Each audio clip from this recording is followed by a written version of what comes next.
If, for example, Ponseti method has failed, or there is a relapse, or there is actually development of any deformity or complication of Ponseti method, then we may have to go for certain operative treatment.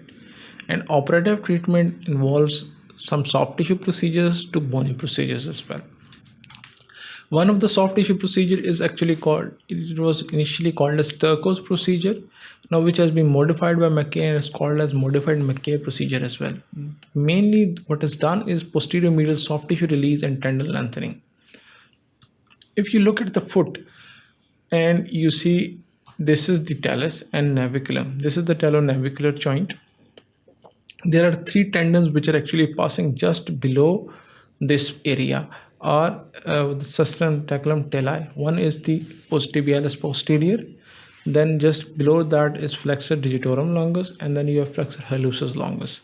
A knot of Henry is actually formed when the flexor hallucis longus bypasses, comes upward dorsally, and flexor digitorum longus goes more plantarly. And this is the area where actually the problem is. All these three tendons have to be released and lengthened.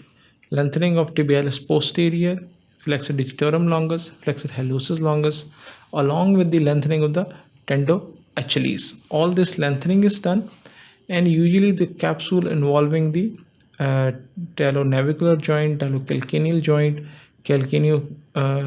cuneiform joints are sometimes removed so that the bones can actually articulate when they apply the cast. After this surgery, the posterior medially, all the soft tissue on the posterior as well as the medial aspect of the foot is actually, the capsules and ligaments are removed, tendons are lengthened so that the foot can be again pushed back into the neutral or dorsiflex position, and varus of the foot can be corrected. Once the foot is being moved into a neutral position or corrected position, then we apply the cast for 2 to 3 weeks.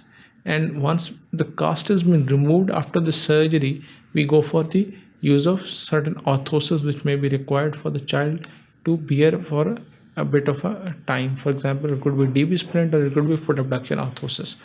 The point is why we are going for surgery in certain situations and why we are not going for surgery in other situations. The reason is, for example, if there is a failure of Ponseti treatment, then we have to go for this surgery. Or if it is a syndromic foot. Syndromic foot means the problem is that the patient has bilateral rigid CTEV along with myelomeningocele or along with arthrokyphosis. In these kind of situations, the result is usually not very good for the with the conservative treatment, and we may have to proceed to some sort of a soft tissue release. Soft tissue releases can be done up till 3 years of time, and the ideal age for this soft tissue or posterior medial soft tissue release is usually 9 to 10 months. And generally it's recommended that you perform it within the first year, but can be performed up till 2 to 3 years of age. Usually beyond 3 years, the bony deformity has occurred so much that you have to go for certain bony procedure. And the bony procedure which we go for is usually called as medial column lengthening or lateral column shortening osteotomy, or even cuboid decancellation as well. Because it's over the period of time when it's neglected clubfoot or it's relapsed, and usually in the third world countries there is always a chance that you see a lot of neglected clubfoot as well, because when the child is born with the problem, they don't get treatment or they're unable to get treatment, and eventually when the child becomes 3 or 4 years or 5 years of age, and here she is actually walking on those feet, when a lot of laterally you see large lateral column with contracted medial column with sort of a callosity has been formed on the anterior lateral aspect of the foot as well, because the foot is walking on that, and the child is actually walking on the whole thing, and as a result a lot of callosities can be seen as well. When that sort of a situation is there, a simple sort of a bony soft tissue procedure will not be enough. You have to go for certain bony procedure, that is probably the osteotomies. You have to go do all the soft tissue procedures, that is the lengthening of the tendons, removal of the ligaments and the capsules, in which so that you can lengthen the medial column, and also you have to remove all the callosities and soft tissues on the lateral column so that you reduce the lateral column. but the maximum reduction would be achieved by the medial column osteotomy as well cuboid decancellation. That is, you remove the cuboid bone which is actually present on the lateral aspect. Therefore, the foot, once the cuboid bone is removed, you can easily correct the lateral column and shorten it, and along with the lengthening of the medial column, you can achieve some form of a bony osteotomy and you can achieve a normal foot. But again, this purely soft tissue procedure is not enough. You have to go for certain osteotomies. Osteotomy may involve in osteotomy of the talus and as well as the naviculum, or it may involve osteotomy of the talus, naviculum as well as calcaneum as well, depending upon which deformity is more predominant. If it's a hind foot deformity or it's a midfoot deformity which is more predominant. Or we can go, if you see, this is what we are going for. We have to go for osteotomy. Cuboid bone is removed so the lateral column will be shortened, and then the whole foot is actually rotated back to normal and the bones are fixed with K-wires so that they can be kept in their places. Now if you see, although the foot has become normal, but there will be some problem over the ankle joint and the talus articulation, which can be later on corrected by performing another osteotomy in a different plane between the talus and the calcaneum. And all this can be done. Usually this procedure, bony procedures are done from 3 to 8 years of age. Maximum age is usually 8 to 10 years, up till 10 years. Usually beyond 10 years, even these osteotomies are now unable to actually correct because of a lot of maldevelopment has actually taken place, and child has been walking on these feet for about 10 years now, and therefore the foot is rigid enough not to allow a lot of soft tissue releases as well as bony osteotomies. Then once the child has progressed beyond that stage, for example, child comes to you at the age of 10 years and the feet are bilateral CTEV, when he or she is actually walking then those feet for about 10 years, then probably you have to go for certain other procedures as well. One of them is talectomy, but it's rarely done because it's a certainly effectiveness comes when we are dealing with arthrogyphosis. Syndromic foot may require talectomy, and then probably we can go for arthrodesis and foot can be corrected in a certain position. Or if it's an insensate foot, we may have to go for certain osteotomy of the talus, or we may have to remove the talus as a whole and then correct the foot, leading to, but talectomy is one of the very rare options and usually rarely utilized. Other options which is more commonly utilized include multiplanar supramalleolar osteotomy. This is if the child is about 8 to 10 years of age and the deformities are on multiple axes, the bones have grown up and now actually deformed completely with this massive soft tissue contractures, then probably a single osteotomy will not be enough. You will have to perform osteotomy of the talus, at the calcaneum, as well as in the tibia as well, to actually completely correct the, if you see it over here, this is how they are performing the osteotomy at the tibia and fibula level, so that the foot, they can, instead of correcting the bones which are present on the foot, too rigid to correct, they correct the tibia which is normal in such a way that the foot becomes plantigrade.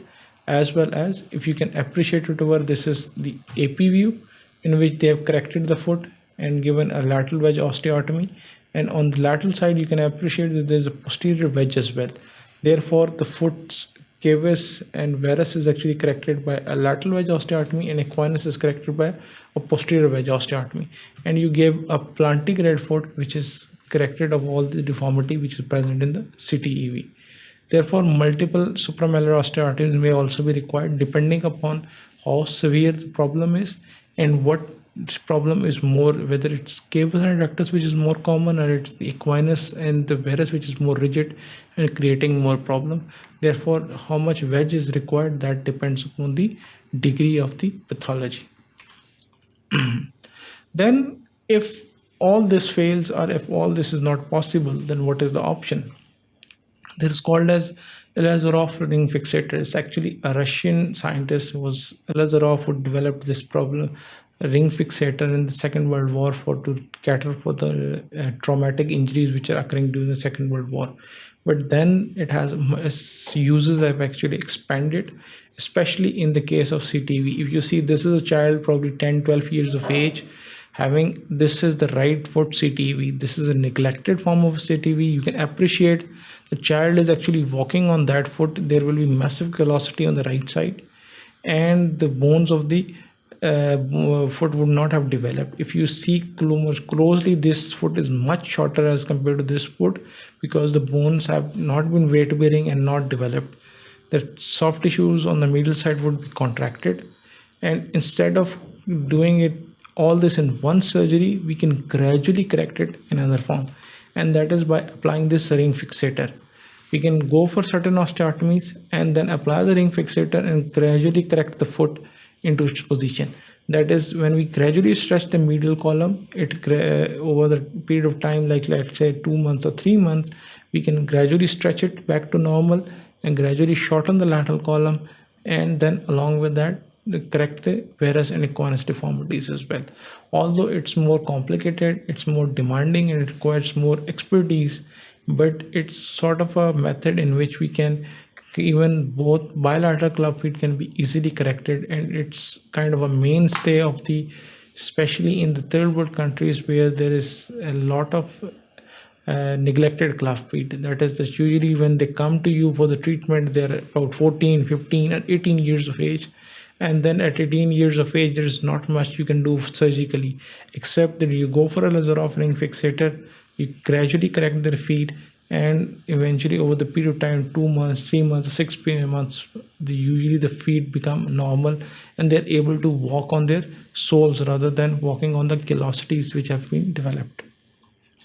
Now this is post-surgical photograph. You can appreciate how much correction has been done, although you can appreciate this one foot is still smaller as compared to the other because it is not grown over the period of the time.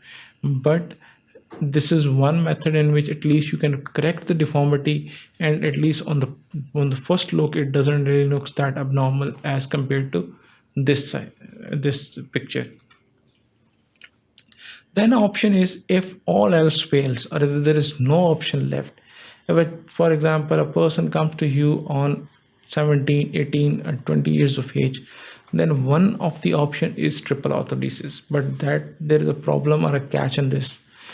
If that person has unilateral clubfoot, probably the best option is orthodesis, that you go for the orthodesis of these joint, that is talus, calcaneum, as is the talonavicular and naviculo-calcaneal cuboid joint. All these are orthodesis in certain positions so that the foot becomes plantigrade and patient is able to walk properly. But if it's bilateral clubfoot, you cannot go for bilateral orthodesis because then the patient's gait would be affected. Therefore, then sometimes one option is to go for orthodesis of one foot and apply a laser ring fixator on the other. The next option is then to go for bilateral laser fixator in both feet so that the patient may retain the movement at the ankle joint. That is, that some degree of supination inversion also occurs, as well as plantiflexion as well dorsiflexion occurs at the talocalcaneal joint, which is retained due to subtalar motion is actually cut off when we are doing the orthodesis. But when we are doing the ring fixator, the subtalar motion persists and some degree of subtalar motion is possible in the subtalar or talocalcaneal joint. Therefore, it's important to understand that if it's unilateral, we can compromise on subtalar motion, go for triple orthodesis, patient life is not less miserable.